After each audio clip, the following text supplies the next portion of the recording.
পরিবর্তনের পথে বাংলাদেশ, নতুন আশা, নতুন সম্ভাবনা।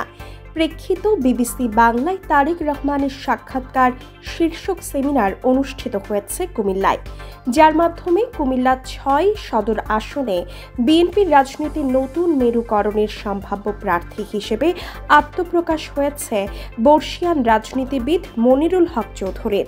উল্লেখ্য, সম্ভাবনাময় বাংলাদেশ নামের একটি সামাজিক সংগঠনের আয়োজনে ১ নভেম্বর বিকেলে কুমিল্লা টাউন হল ময়দানে সেমিনার অনুষ্ঠিত হয়। উক্ত সেমিনারে তারেক রহমানের সাক্ষাৎকার নিয়ে প্রকাশিত গ্রন্থের মোড়ক উন্মোচন করা হয়। ২০,০০০ কপি প্রকাশনা বিতরণ করা হয় উপস্থিত দর্শকদের মাঝে।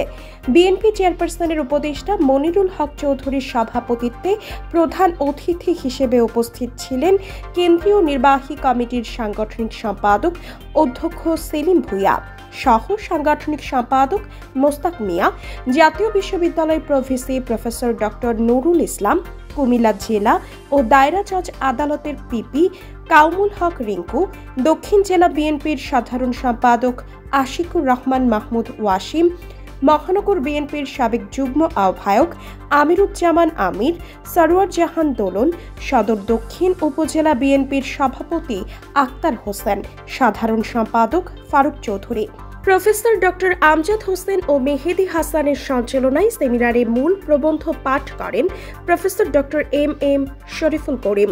উল্লেখ্য, এই অনুষ্ঠানে জেলা বিএনপির শীর্ষ নীতি নির্ধারকেরা উপস্থিত থাকলেও কুমিল্লা ৬ আসনের বিএনপির মনোনয়ন প্রত্যাশী আমিনুর রশিদ ইয়াসিন অনুপস্থিতির বিষয়টি আলোচনার বিষয়বস্তু হয়ে দাঁড়ায়।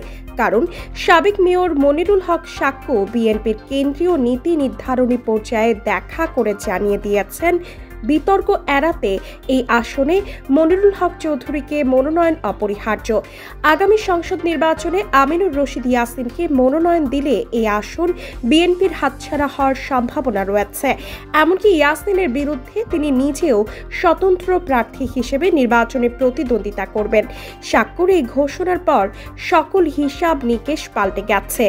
যানজট, জলজট, অপরিকল্পিত চলাচল ও বসবাসের অযোগ্য শহর কুমিল্লা ৬ নির্বাচনী এলাকায় বিএনপির রাজনীতিতে ঢাকা কুমিল্লা সরাসরি রেললাইন স্থাপন, বিমানবন্দর চালু, ডাকাতিয়া নদী দূষণ রোধ, বিভাগ প্রতিষ্ঠা, যোগাযোগ ব্যবস্থার উন্নয়ন, ঢাকা চট্টগ্রাম মহাসড়ক ৮ লেনে উন্নীতকরণ, কুমিল্লা শহরকে দৃষ্টিনন্দন পরিকল্পিত বসবাসের উপযোগী শহরের রূপান্তরে মনিরুল হক চৌধুরীর মতো ডাইনামিক ও উন্নয়নকামী নেতার বিকল্প নেই।